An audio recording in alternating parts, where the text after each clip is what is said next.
far from me. I'm gonna knock this whole thing over. Watch me. Good to see you guys. We've made it to the end of the week. For some reason, I feel like this week was like long. Most of my weeks feel like they go by really fast. This week was a little bit long. So much so that I jumped up early, had all these things ready. And I said, let's wrap this week up on a high note. Let's get something done. Let's get more things discussed, all this taken care of. Glad to see you guys all here. Also, I want to thank everyone. I had a quick little announcement at the beginning of the show. Tossing out a fundraiser for a woman that serves her community, does work for children, has cerebral palsy, and is in need of a new transportation situation, from her chair to even a vehicle being used. It helped specifically. Very good, and thank you guys for all of that. Always appreciate it.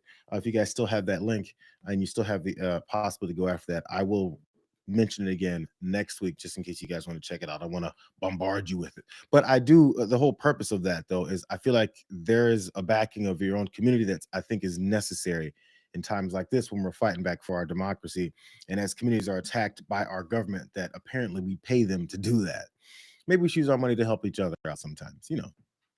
Forget them calling you a bunch of commies and socialists and all that stuff. How about humanity continues to progress? So I know the chat is awesome on those types of things, so I'm going to thank you guys again. But also, there's many things going on in the world. I mean, the same many things sometimes, but also other many things. And since it's a Friday, and I was talking to a few folks in the chat. Who was it specifically? Eric the Red pointed out some things. Who was it that was just telling me to get started and stop rambling? Darlene McClure. I hear you. I hear you. I'm sorry. There's no Nas energy drink today.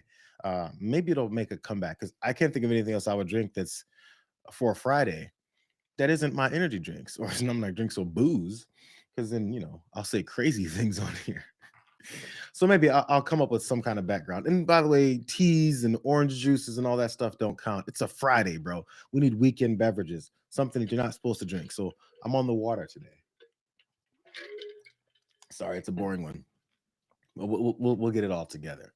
But since I am getting started a little bit early, as people start filing in, the super early nerds were always here. Glad to see y'all. Maybe the folks that are regularly on time get to do one of my starters.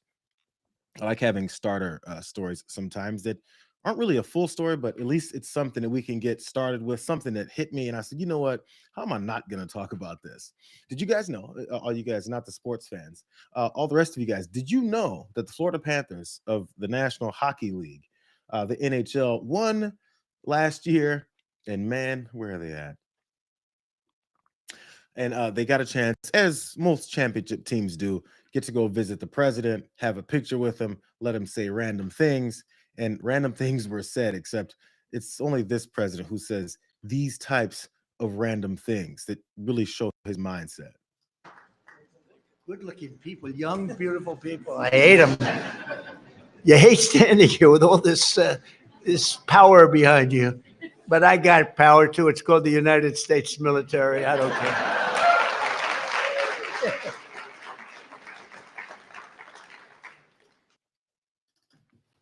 We just applaud anything that this guy says. I know. Everything he says is a joke. It's all a joke. But every time he thinks of anything, anytime he's standing in front of anyone that he feels has power or has any kind of youthfulness on him or any advantage over him, which tons of people do, he gets to thinking about how he has usurped our United States military, and that apparently is his. I don't care. I've got the military. One of these guys thinks they're stronger than me, I'm going to have someone shoot him in the face. It's how he sees his foreign policy. It's how he operates. We've already seen this. Again, these aren't serious things where we have to look and say, oh, he's going to attack this hockey team. But the thing is this is his mindset. This is his outlook on the world. It's how he sees things. So, of course, when things are normal and then like actually serious, it's the same mindset.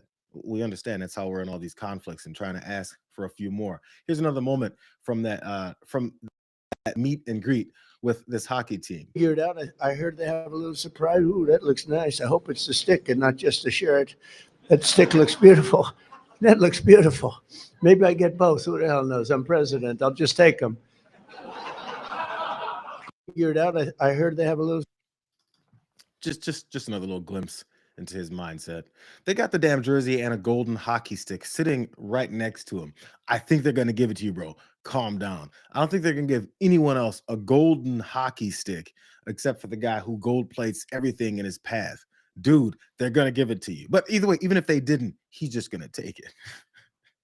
I'm the president. I can do what the fuck I want. That's why I wanted this job, because I get to do whatever I want. It's like he tells us that all the time. What if any of these guys didn't show up, or maybe at that point said, I'm going to walk out of here because this is embarrassing. What's embarrassing is standing behind this guy as he spouts off all of his power hungry thought processes in front of them and says, first, he's got the military. And number two, I'm going to take that hockey stick whether you give it to me or not. So, of course, they gave it to him.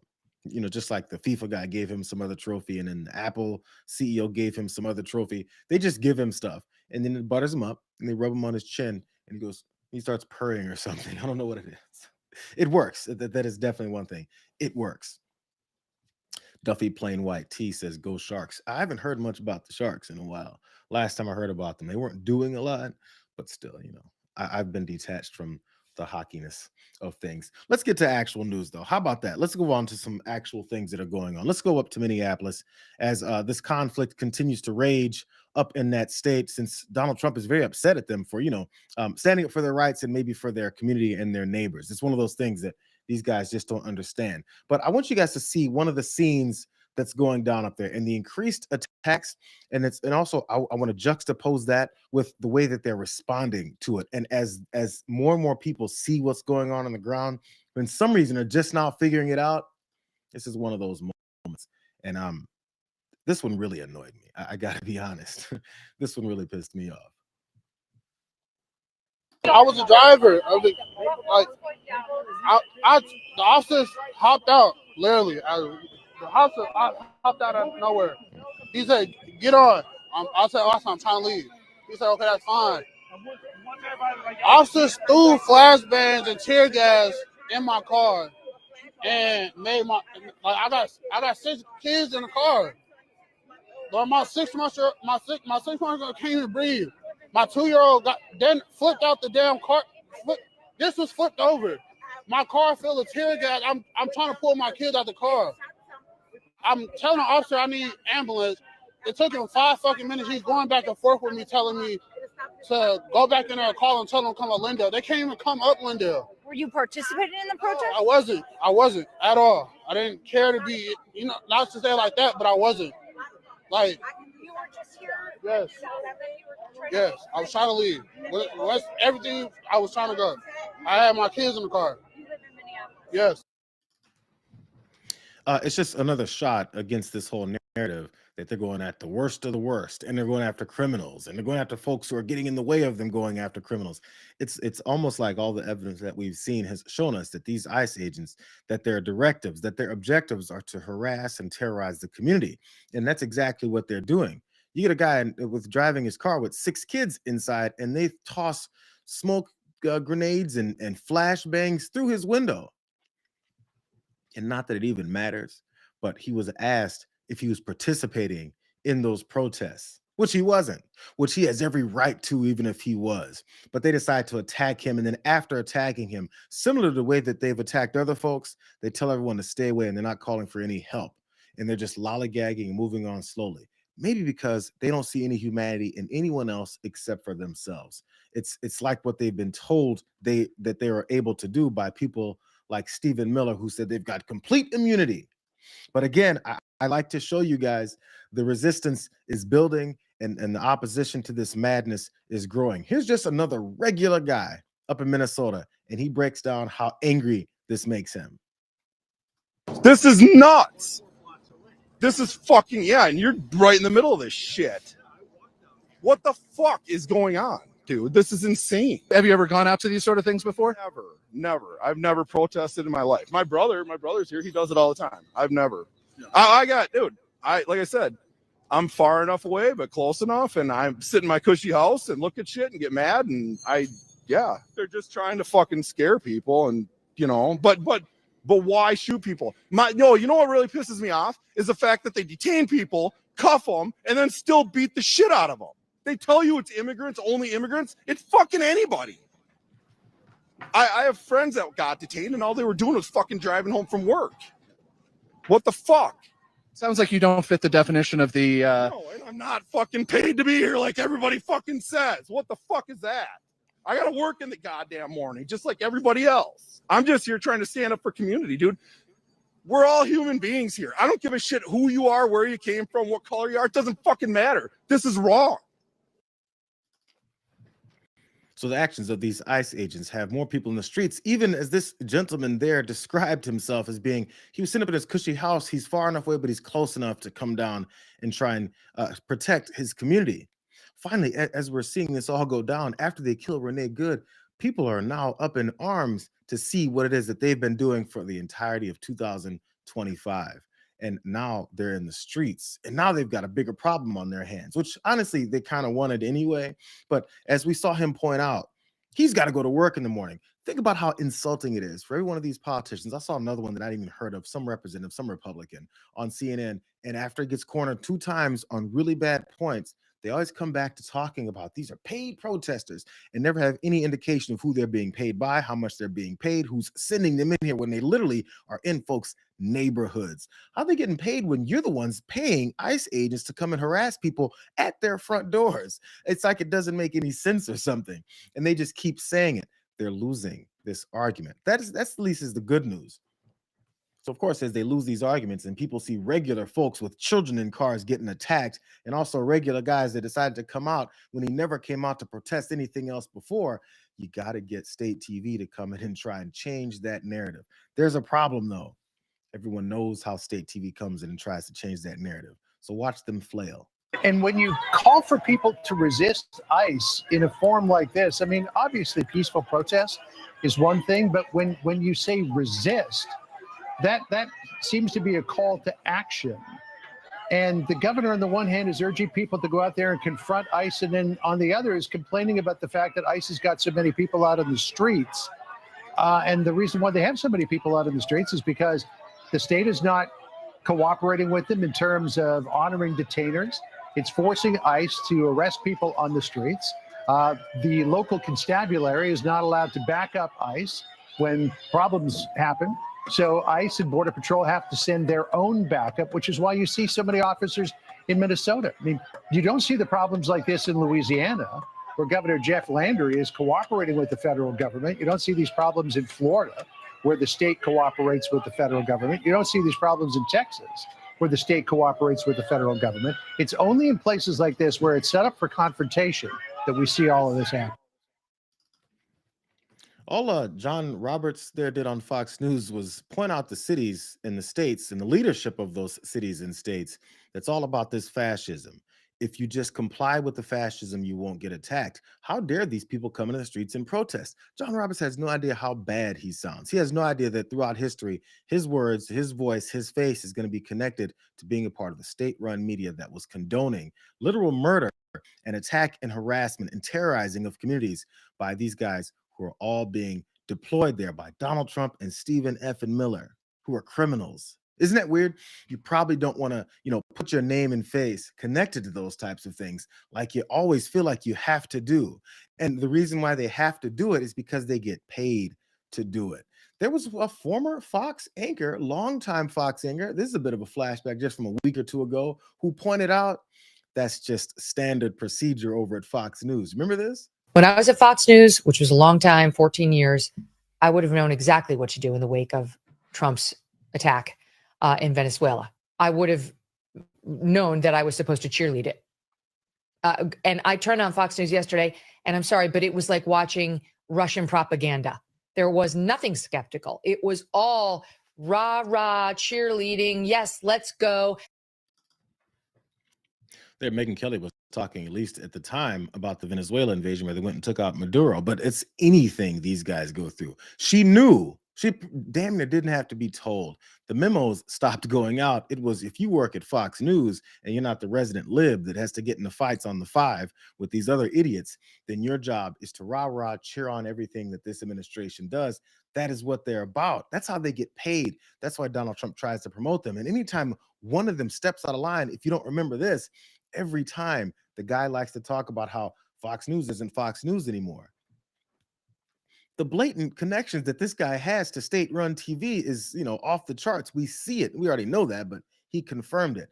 That also didn't stop Sandra Smith from joining John Roberts in this madness, this trying to flipping of the rhetoric. I was talking to reporters. Chad was able to get some questions into Ro Khanna, the Democrat from California, just now, John, as an example, when asked about these protests, said, "I've always supported peaceful protests. What's going too far is the lawless ICE agents attacking American citizens and their attack on people, taking away their freedoms." He acknowledges we need to secure our border, but he then goes on to say that ICE is a lawless agency that is shooting to death American citizens, John. And that is the rhetoric that is out there as these protests are happening and as ICE continues to try to carry out their law-abiding duties in the streets of cities like Minneapolis. Yeah, I mean, the provocation and outrage that we're seeing on the left is something that we certainly didn't see 10 years ago. And also adding to the rhetoric that we're hearing from some, especially on the left, including Ro Khanna was just asked about abolishing ICE. He wouldn't go as far as to say that, but we know some on the left are now calling to defund ICE, John. Wild how that is. They keep losing these arguments. If you look up that whole thing about defunding ICE, those declarations that were made by people who could see this coming, who understood what ICE has done in the past, and seeing how this could get ramped up under a fascist, and they said we need to abolish ICE, and it was a radical leftist point of view. Now we got Prima Jayapal talking about it. We've got, I believe, there's a new sheriff it's not up in Minnesota, but it's in another state. There's another sheriff that came in who said we've detached any kind of connection to ICE. They're ready to talk about this because suddenly now we see how they're acting, because I guess this was their biggest sin. They started attacking more white folks than just the brown and black folks that they were always attacking. And they always figured they could get away with it in that aspect. And now they're not getting away with this anymore. So Fox News has brought out all the big guns. You got to talk about the rhetoric. At one point, she said this like it was a crazy thought. They're calling it a lawless agency that's shooting citizens. Look at that rhetoric, except that it's a lawless agency that's breaking all kinds of laws, including the Constitution, not allowing, breaking people's Fourth Amendments, breaking people's First Amendment rights, and coming up in people's houses, taking them out, snatching them out of cars, injuring them, American citizens, and jailing them. I mean, it's just rhetoric. Or is it reality, Sandra? It's not going to work. This is the more that you flail when you're losing the argument of reality, because we see it in front of our faces, the more you flail and fight against that, the more people realize these are the bad guys. Because I keep seeing people get attacked, like this scene outside of the federal building there in Minneapolis. And as you see people protesting, which according to not according to Fox News is still, an American right, these folks from ICE just like walk up on them because they're constantly trying to provoke bigger confrontations. We have munitions fired. Flashbangs based on the sound. Whoa, they're rushing us.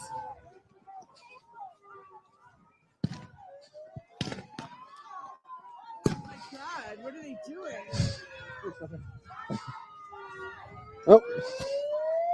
Oh. Is that tear gas or is that? It's a gas. Get out of it though. We get recommended if you don't get into it.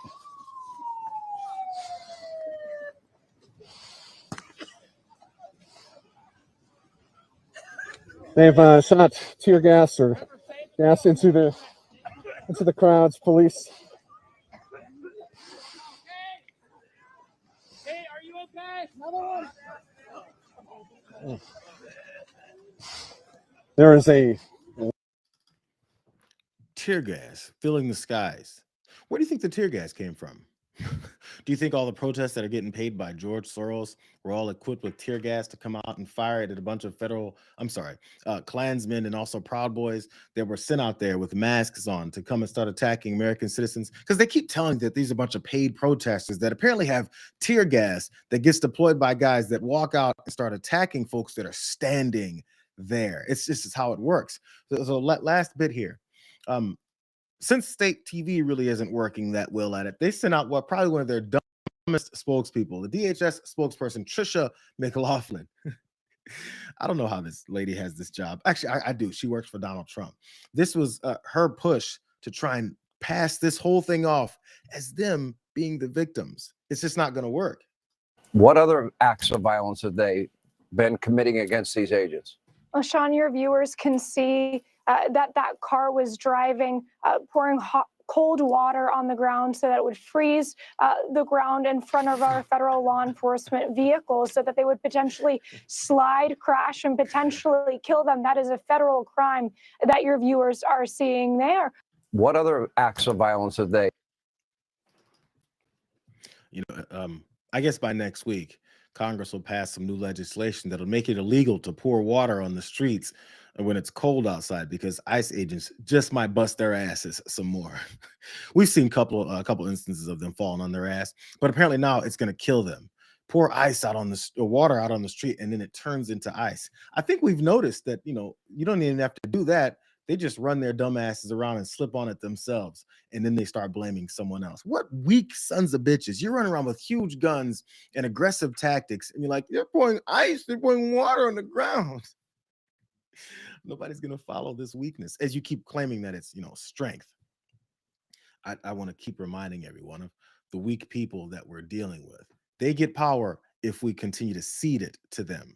That's why they're screaming and yelling and intimidating folks. And then as they do attack the people that stand up against them, they eventually have to let them go, or then they're going to get caught up on these charges that they're definitely going to catch after they get their asses pushed out of power. I think, who knows? We'll see at what point when this guy takes it to the next level, because no matter what happens, he's going to take it to that next level. It just depends on how many more people he wants to kill in the meantime. So as they're losing this fight, let's shift gears a little bit, because they notice it. They know they're losing the fight. That's why they're flailing so much. Tom Homan was back on Fox News, this time not talking about the $50,000 bribe before they got into office that he took on camera that now Pam Bondi's Justice Department has hidden from view, and we're supposed to not talk about it anymore. No, Tom Homan went back on TV to talk about the issues that they're having with passing off this aggressive terrorist organization that they've unleashed on the streets, somehow to pass it off as something that people should accept. It ain't working, Tom. Tom, are you concerned about the CNN and Quinnipiac polls that showed declining public support for ICE and President Trump's approach to immigration enforcement? Do you think those are accurate? Are they being egged on by the press? I think it'd be egged on by the press. I think there's a lot of false media out there, and I think we need to be better at messaging what we're doing. Look, bottom line is 70% of everybody arrested is a criminal. We need to start advertising that every single day and putting their pictures all over social media. And the bottom line is if people listen to most of the media, not this network, they're going to hear that ICE is separating families every day. We're deporting U.S. citizen children. We're doing operations in elementary schools and churches and hospitals. We just got pushed back the lies because I think a lot of people don't get the facts, and we got to be better at getting the facts out there. Tom Homan says that these guys need better messaging. And as he rolls through all the things that apparently are lies, every time he mentioned those things, there was a picture in my head of me literally seeing video of them doing those things. That's the problem they've got. It's why Kristi Noem demanded that no one can film and record DHS doing all these illegal activities, because it flies in the face of their narratives. But I really want to focus on the fact that Tom Homan said they need better messaging. They need better messaging? Well, okay. Here was a good opportunity for Tom Homan to give them better messaging on the things that they're doing. Someone asked him very specifically about them violating people's rights. Is this better messaging? On some of the when it comes to some of the ICE agents that are going door to door in places like this, I'm just curious how you square some of those going into these homes with the Fourth Amendment search and seizure. How do you square those two things? And is there any potential violation of some of these ICE agents' activities going into? If any ICE agent, Border Patrol violates policy, they're allowed to be held accountable. But we got to remember that there's a lot of confusion out there, difference between reasonable suspicions and probable cause. If an officer gathers reasonable suspicion from a myriad of circumstances, a bunch of factors, they can temporarily detain and question somebody on an immigration interview. in order to arrest that person, you got to establish probable cause. I can't sit here and pull out case by case. Who's going to give Tom Homan better messaging when Tom Homan doesn't have better messaging? Someone asked him about how they're violating people's Fourth Amendment rights. They're busting into people's houses, going door to door and asking for papers. I'm sorry, pulling people out of cars and asking for papers. Sorry, stopping Somali American women walking down the streets and asking them for papers. All that stuff. But apparently they need better messaging and apparently not better actions. Here's more from Tom Homan over the past year, all through 2025. Here's more of his really, really bad messaging, except I guess he should blame someone else. When you get pushback as you head into Chicago from people like Mayor Johnson, what's your message to the mayor? Get out of the way, because we're going to do it. Look, right after the election, when President Trump took the White House, the first operation that I was involved with was Chicago. Brandon Johnson says I wasn't welcome in Chicago. Well, the very next day I was in Chicago along with the task force, but we're going to be there anyway. So if you don't want to help, get out of the way. How do you, I mean, what we've heard from lawyers representing some of these people is that they deny that they're members of this gang. Or either, Tren de Aragua or MS-13. Do they get a chance to prove that before you take them out of the country and put them into a notorious prison in a country that they're not even from? I mean, do they have any due process at all? Confidence. Look, due process. Where's Lake and Ronnie's due process? Where were all these young women that were killed and raped by members of TDA? Where was their due process? Well, the people that did that should be prosecuted. By the subway, where's her due process? Well, sure. The bottom line is that plane was full of people designated as terrorists. People need to understand, ICE officers and Border Patrol, they don't need probable cause to walk up to somebody, briefly detain them, and question them.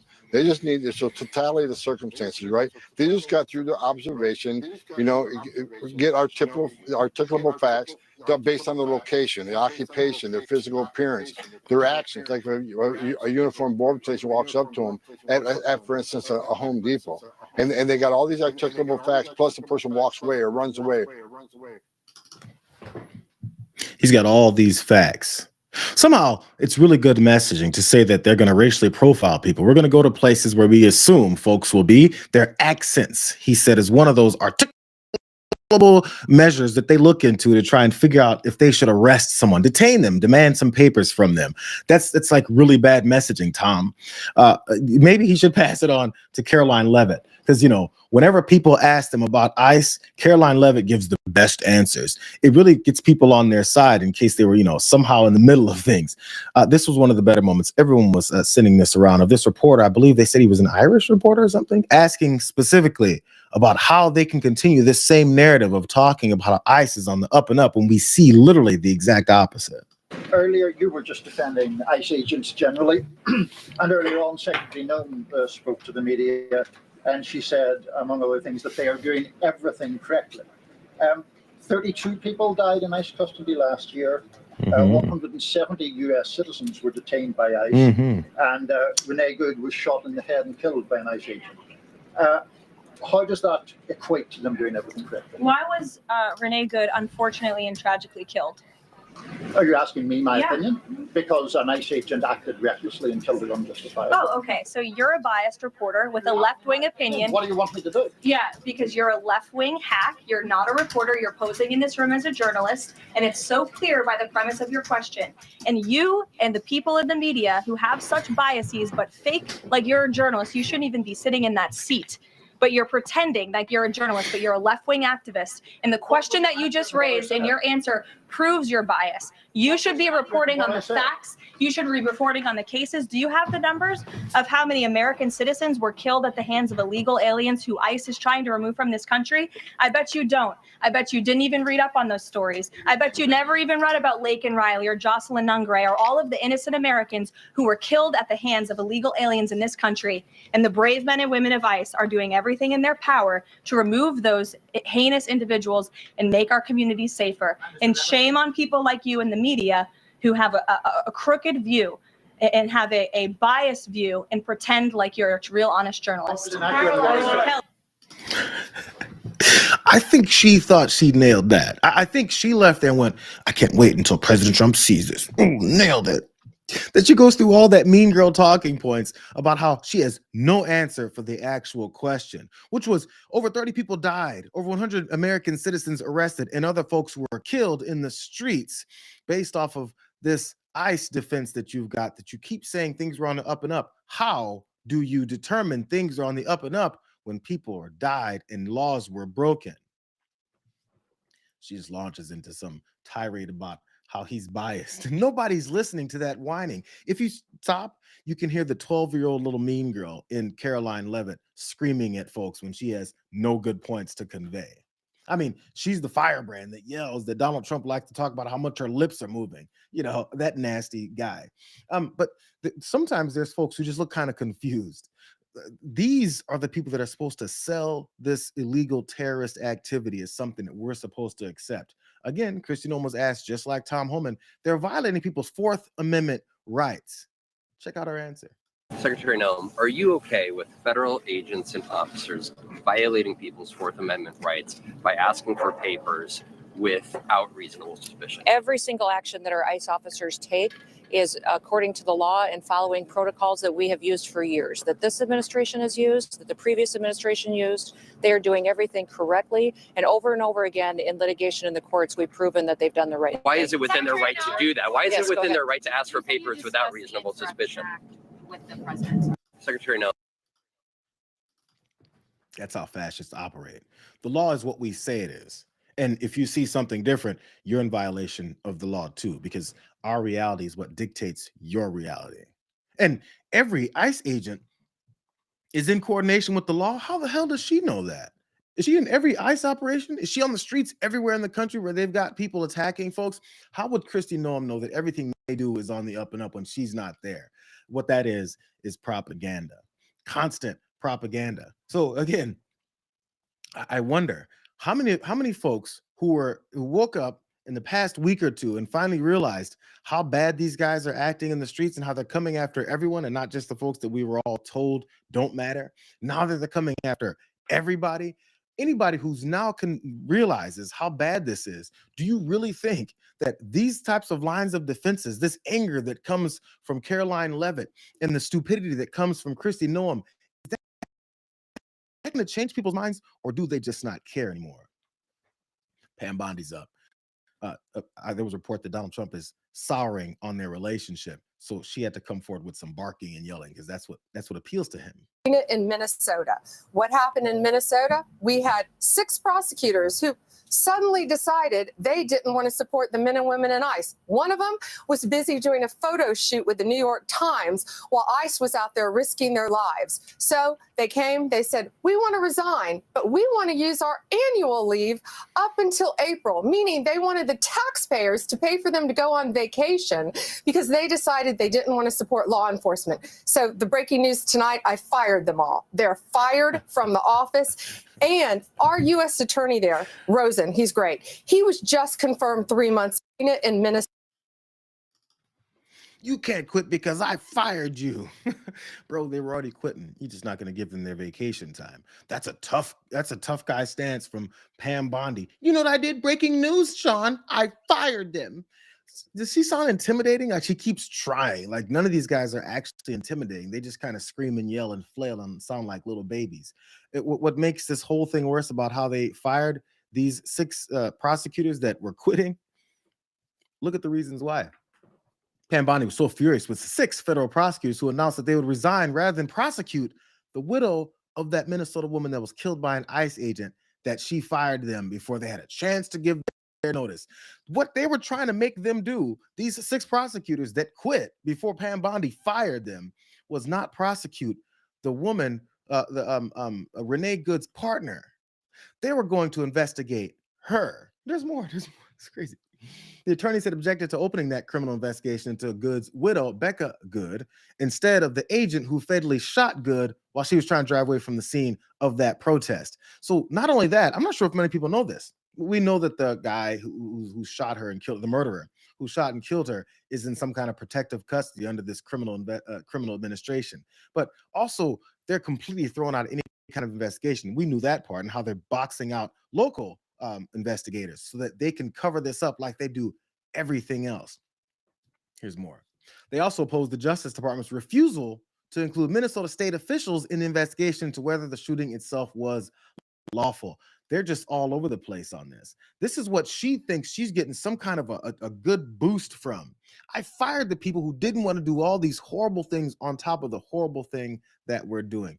They're always going to shed the decent people, or maybe the people who were fascists up to a point, and they said, okay, this is my limit. So as these 6 prosecutors finally leave, then they're going to fill them with other lackeys that have no idea what it is that they're doing. So after all this has gone to this point, the sad part about this whole thing is we got to bring in Harry Enton from CNN, the excited over-the-top stats guy, just to maybe give us the final conclusions on whether or not this BS that they keep spewing is actually working. The spoiler alert is that it's not working. Americans at this point do not like ICE, and that is very different from what we saw during Trump's first term. Just take a look here. ICE's net approval rating. In Trump's first term, ICE, kind of lukewarm. You had them right there in a net approval rating of 0 points. Look at where we are today. We're talking about a negative 17-point approval rating. That is a 17-point drop from where we were during Trump's first term. Among independents, the number is even lower in terms of the net approval rating. And why is it that ICE is so unpopular at this point? Well, take a look at our new CNN SSRS poll, and I think this sort of gives the game away. ICE enforcement is making U.S. cities less safe. Look at this, 51%. 51% of Americans say that ICE enforcement in cities is making those cities less safe. That includes 59% of Americans who live in cities, compared to just 31% who say that, in fact, ICE enforcement is making U.S. cities more safe. So what we see here is Trump and ICE losing this argument over ICE going into cities, making them more safe. That was a less animated version of Harry Enton, if that's possible. We saw stuff like this back when he first ran up in LA, in Washington, D.C., and they claimed crime was at 0 when it was at 150%, 600%, 700%. Everyone knows that they've been lying about this. But now, again, as we're seeing literal videos of people being murdered in the streets, now they're understanding it. It wasn't stark enough when we saw military vehicles rolling through Washington, D.C. with nothing else to do except destroy the roads. This guy is using the military, as we saw from the beginning when he was talking to the Florida Panthers players, as his own toy. He's like, this will be fun. Somebody in Washington, D.C. once said something mean about me. I'm going to attack the whole city. That's how he operates. But now people are seeing it, and they just don't want anything else to do with it anymore. I mean, I guess, I'm happy to see it. It's a shame that it took this long. Maybe we'll learn our lesson and not be a part of allowing more of this to happen. Maybe we won't be fighting over obvious fascism that's right in front of our faces as soon as they see us. Here, let's move on. Let's move on. But before that, you guys come with me over to the thumbs up section. Go ahead, like this stream for me, share it also, and come back and check out these videos. They'll be up later as usual over on the watch list page as we get things going. If you're new to the page, we do this every day at noon Eastern. Just, come and hang out. The chat is awesome. There's cool folks in there. It's what I hear, at least. Let's move on. Like I said, I've got like 3 more things to talk about. Oh, only a couple more. Okay, good. I think I might be able to make it. It'll be Happy Friday. Let's move on to this. We saw it coming, and it actually happened yesterday. Maria Corina Machado, winner of the Nobel Peace Prize, and has been getting pressed on by Donald Trump to apparently give him her Nobel Peace Prize because he's a whiny baby. And as promised, and as spoken to Sean Hannity, she did just that, and she's still talking about it. Maria, did you offer to President Trump your Nobel Peace Prize? I presented the President of the United States the medal of the Nobel Peace Prize, and I told him this. Listen to this. 200 years ago, General Lafayette gave Simón Bolívar a medal with George Washington's face. Bolívar since then kept that medal for the rest of his life. Actually, when you see his portraits, you can see the medal there. And it was given by General Lafayette as a sign of the brotherhood between the United States people of the United States and the people of Venezuela in the fight for freedom against tyranny. And 200 years in history, the people of Bolivar are giving back to the heir of Washington a medal, in this case a medal of the Nobel Peace Prize, as a recognition for his unique commitment with our freedom.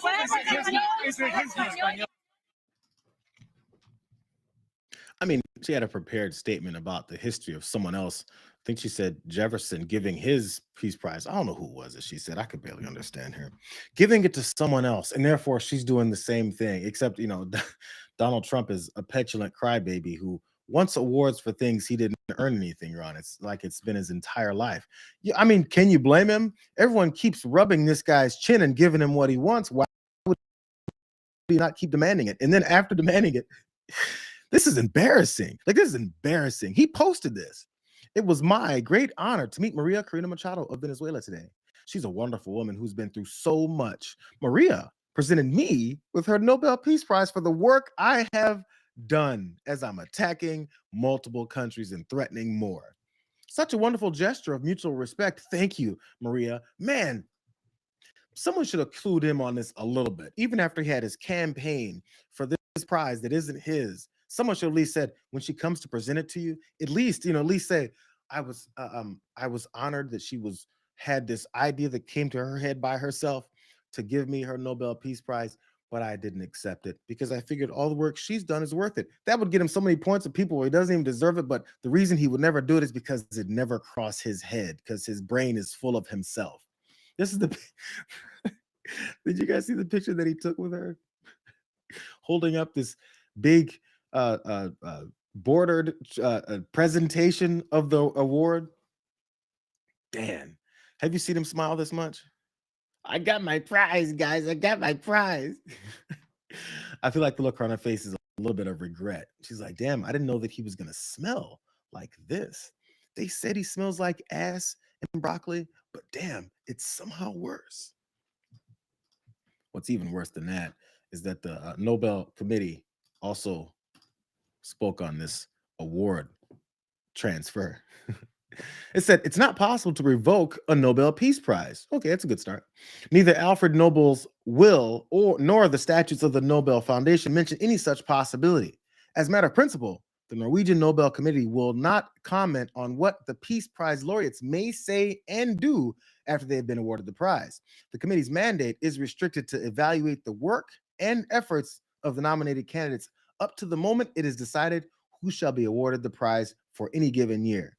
A Nobel Prize can neither be revoked, shared, nor transferred to others.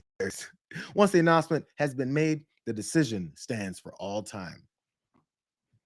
I feel like they addressed a couple people's concerns here. We know the obvious one. Let's start with the other one, though. Apparently, people are probably asking the Nobel Committee to just revoke Maria Corina Machado's award since she's acting like this. They said, no, we're not going to do it. We had a reason to give it to her. We gave it to her. I think that's principled. Why would you take it away from her? It's up to her to then want to give, the actual award to someone else. That doesn't mean that it's his, bro. No one can we won't revoke it, and people also can't transfer it. That doesn't mean anything in this world. So I'm glad they have that stance. In fact, they elaborated a little bit further. And this post from the Nobel Peace Center, I feel like said just a little bit more. It starts with talking about the dimensions of it. It says the Nobel Peace Medal measures 6.6 centimeters in diameter, weighs 196 grams, and is struck in gold. I think that's why he wanted it. On its face, a portrait of Alfred Nobel, and on its reverse, 3 naked men, holding around each other's shoulders, a sign of brotherhood, a design unchanged for 120 years. Maybe it's the 3 naked men that he was also into. I don't know. Who knows? Did you know that some Nobel Peace Prize medals have been passed on after the award was given? A well-known case is Dmitry Muratov's medal, which was auctioned for over 100 million United States dollars to support refugees from the war in Ukraine. And the medal displayed at the Nobel Peace Center is actually on loan and originally belonged to Christian Louis Lang, Norway's first Peace Prize laureate. Here's the last part. But one truth remains. As the Norwegian Nobel Committee states, Once a Nobel Prize is announced, it cannot be revoked, shared, or transferred to others. And again, that decision is final and stands for all time. Bro, you could have just got to the main point right away. That was their full statement that included that part about how it can't be transferred. But they did want to point out it has been before, as I think Maria Machado said, except in this case, it was for $100 million to support refugees from the war in Ukraine, which I don't think Donald Trump has any kind of inclination going towards selling it, buying it from her, and then donating $100 million to folks who need it, refugees, war-torn areas. He's looking to create more war areas. Why would he, who's now has pilfered this Nobel Peace Prize and is going to sit in dust as people mock him for even having it? This is a symbol of his stupidity rather than what he thinks is some kind of accomplishment that has been made. But like I said earlier, state-run TV is always there to try and clean up, the perception and the narrative around these things. They sat down again with Maria Machado, this time Rachel Campos Duffy. This is supposed to be some kind of touching moment about how she was bullied into giving away her prize. In spite of the Nobel Prize Committee saying that you couldn't transfer your Nobel Prize to anyone, especially President Trump, you did today. Why did you do that? Because he deserves it. And it was a very emotional moment. I decided to present the Nobel Peace Prize medal on behalf of the people of Venezuela. In spite of the Nobel Prize Committee, the Nobel Prize Committee did not say you can't transfer it, especially to Donald Trump. They just said what the normal rules are. But, Rachel Campos Duffy, she read a little bit more into it because the objective here, again, is to pit anyone else that's speaking normalcy and truth against Donald Trump, who speaks nothing but lies and outrageous declarations about himself. That's who he is. That's why nobody likes this guy. As much as people like to try and act like it, nobody actually likes this guy. They like the racism and the xenophobia and the bigotry. They like all that stuff. They don't actually like him. One of the reasons people probably don't like him is so many people have, sold their soul to him. It's just Maria Machado is the latest one. Maybe you heard about this part. Despite that symbolic gesture, though, Machado emerged with no public backing from Trump, who instead has doubled down on his willingness to deal with the stalwarts of the socialist Venezuelan regime rather than press for a democratic transition. It's obvious. She went there for a reason. She was hoping to have some more positions of power out in Venezuela, since she was a big part of opposing Maduro, and then, was screwed over, but then got this recognition, and then figured if I give it to Donald Trump, and he's now in power since he's the de facto, as he pointed out, president of Venezuela, she figured it would work. Do you guys remember the way that he blew her ass off? Aware of the location of opposition leader Machado, and have you been in contact with her? No, we haven't. No, we haven't. Mr. President, do you have any hesitations about Machado? Mr. President, on Monday. Oh, I think it would be very tough for her to be the leader. She doesn't have the support within or the respect within the country. She's a very nice woman, but she doesn't have the respect to be the leader. What an insulting piece of trash this guy is. This lady does all this stuff, bends over backwards, embarrasses the hell out of herself, pretty much soils her entire reputation that she gained from all the work that she did. And you go to talk about she doesn't have the respect of those people, but your ass does. Your invading, hateful ass that's called all of them drug dealers and drug cartels and murderers and rapists. You got respect of the people, or do you have an army behind you, as he keeps talking about? I've got the United States military. I can do whatever the hell I want. But she doesn't have the respect of people, so therefore he's going to go on and shun her. Man, you would think people would have learned from the countless numbers of other folks that have given their soul, their fortune, their lives, their reputations to Donald Trump in exchange for him giving them two stubby middle fingers right back in their faces. Maria Machado is just the latest one. And so lastly, this is the description of what has happened in their face-to-face meeting, and also what she apparently hoped for. Machado and Trump met privately over lunch, their first face-to-face encounter. Her allies hoped it would lead to a stronger connection and prompt Trump to engage the opposition in his administration's plans for Venezuela. But the White House affirmed earlier Thursday that he would continue to work with the country's acting president, Delcy Rodriguez, who assumed power after that military action that resulted in Maduro being taken out. Here's a quote. The president likes what he's seeing, and we expect that cooperation to continue. It's what Caroline Levitt said. Rodriguez also spoke on the phone Wednesday with Trump, who praised her as a terrific person. And he added, I think we're getting along very well with Venezuela. Part of what he's getting along very well with Venezuela is the $500 million or so that they just pilfered and put in some kind of other, offshore accounts that Donald Trump gets to control, because that's who he can control. He probably figured, I can't control Maria Machado. Did you know that she opposed Maduro? Did you know that she did a bunch of work and she won the Nobel Peace Prize? I don't want someone like that with any kind of fire breathing in their body. I want someone who's going to roll over and do everything that I say. That is, after I attack the country. He's happy where this is. He got his fake non-Nobel Peace Prize that actually still belongs to someone else. And he's got control over the people that he's now propping up in his puppet government that he's now pushing in Venezuela. And he's going to try, I guess, try and do similar things in Greenland. The Nobel Peace Prize winner. The main thing is probably the fact that Obama won one. That's really what's really getting under his skin. But this actually makes you look even more pathetic. You're like a two-time loser over this. You just totter around your trophy. Man, that sucks. Craziness. Okay. Maria Betancourt pointed out that Maria Corina Machado is a Zionist and that she supports Netanyahu. I didn't know a lot about Maria Corina Machado, so point well taken. I guess this all clocks and it all tracks. I mean, I'm taking your word for it. It wouldn't surprise me. Okay, let's move on. We got one more to go. Oh, I think I'm going to do it. I think I'm going to pull this whole thing off, you guys. All right, let's get started here.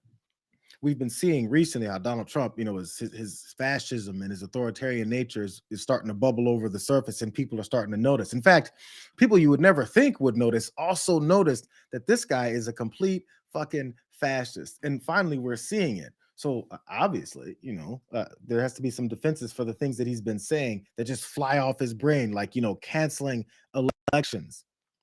You guys heard it recently. So, of course, Caroline Levitt was asked about it. My question is, President Trump has talked twice in recent days, once at the Kennedy Center and then to Reuters again last night, about canceling the election. Why is he talking about this? I believe you're referring to the president's interview at Reuters last night. I was in that interview. It was a closed-door interview. Obviously, there was not audio or video.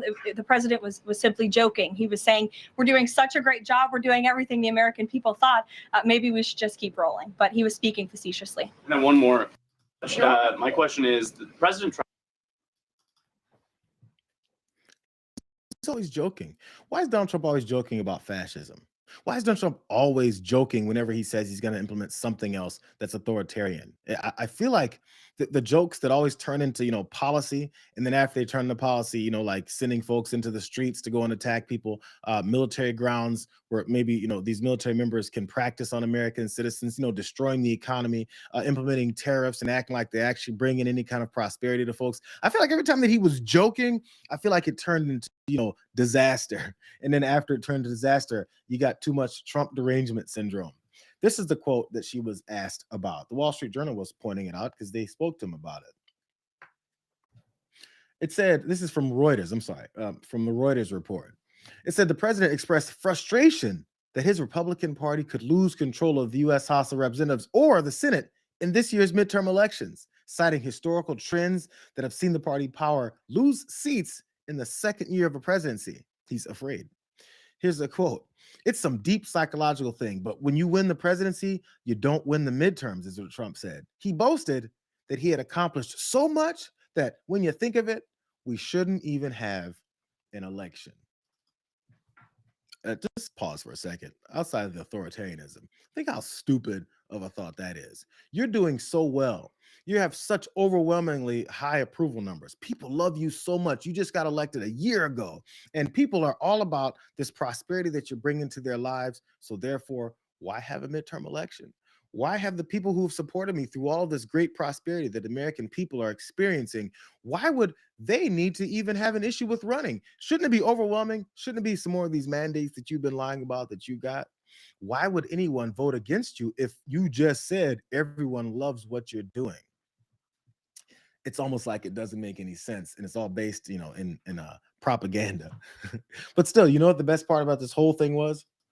Someone asked Caroline Levitt, I'm glad they did, a follow-up question after that bullshit nonsense answer that she gave the first time about him joking. I'm so glad they're finally done dealing with this and acting like it's normal rhetoric. Here's the follow-up question. Who asked you about the president's interview with Reuters? You said that he was joking about canceling the elections, but Americans for generations have fought and died for democracy, for this democracy. Are you saying that the president finds the idea of canceling elections funny? Andrew, were you in the room? No, you weren't. I was in the room. I heard the conversation, and only someone like you would take that so seriously and pose it as a question that way. Second, Caroline, next. How many times is she going to go after these folks who ask her questions that she can't answer? Were you in the room? Were you in the room? Because I was in the room, and I get to talk about it when you don't. Well, why are you here, bro? If you don't like taking questions, why are you here? To yell at people? That's not going to get people on your side. And again, if anybody thought this guy was joking as she tried to pass off about canceling elections, this isn't going to convince them that suddenly she's making some sense and Donald Trump's promises of doing this aren't really there. By the way, they're talking about when he spoke to Reuters about it, where she was in the room and you weren't, John.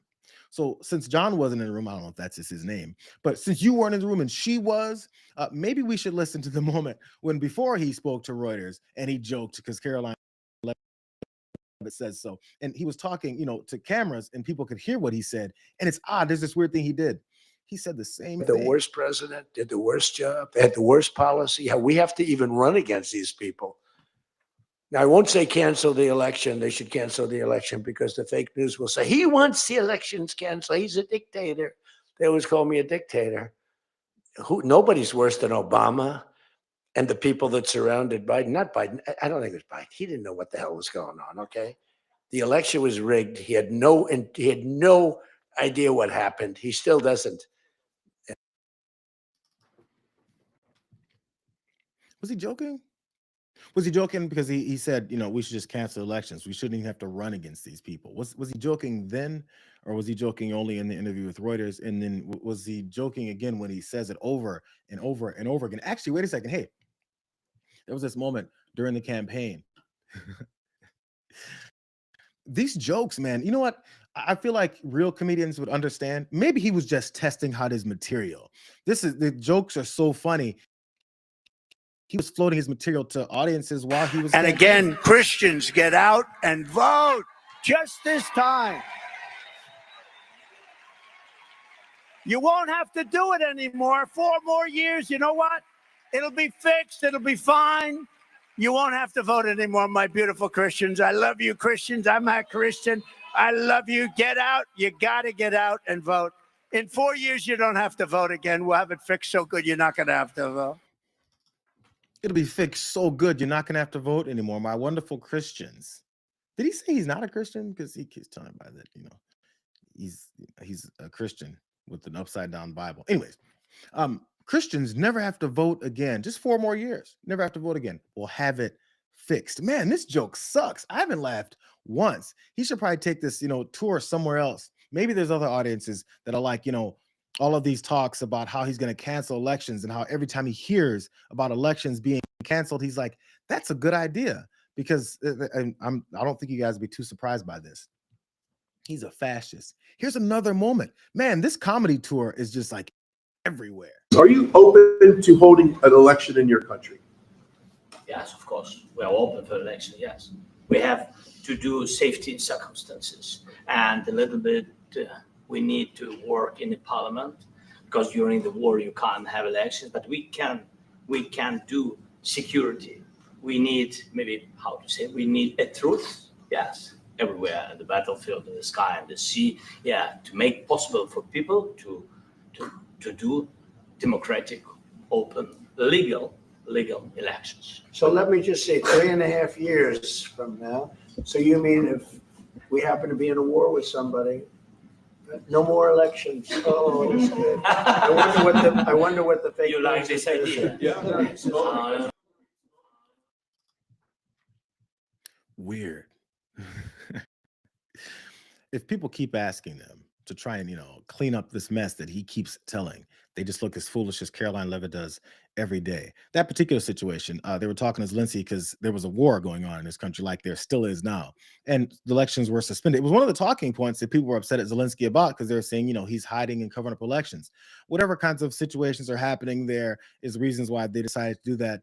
That's for another story for people who actually have detailed information about how that whole thing should work.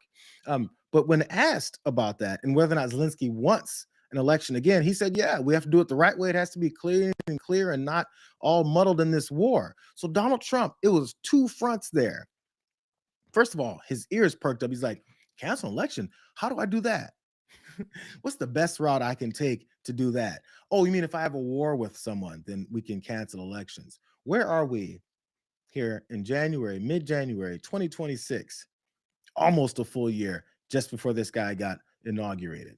We got how many different territories and countries he's threatening with war, while at the same time complaining about how they're going to lose the midterms, while at the same time complaining if and when they lose those midterms, he and the rest of his criminals just might go to jail. He might get impeached.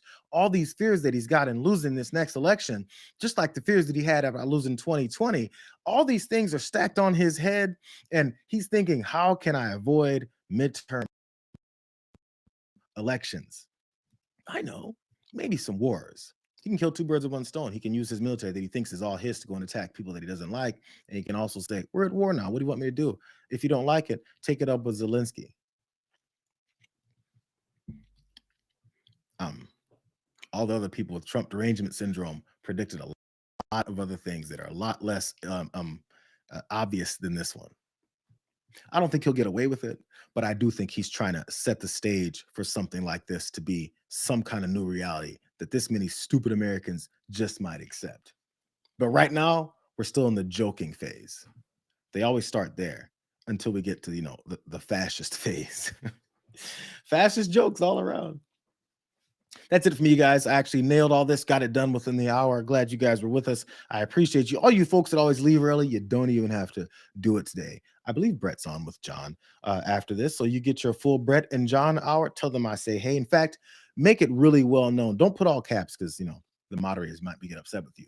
But make sure you do let them know you're here on time. We even maybe it's the water. I need to go back to my Nas energy drinks. Then I'll go over by 15 minutes again next time. We'll see you guys later. I appreciate you guys for being here. Please enjoy your weekend. Try and relax. I know it's probably hard to do so. I'm going to try and figure that out myself. I'm going to be knee deep in a 1984 Corvette trying to fix one more thing. The sumbitch is going to be fired up, and I'm going to be peeling out in circles in no time. I'll take a video of it for you. We'll see you guys later. Appreciate you. Love you. See you later, Mom.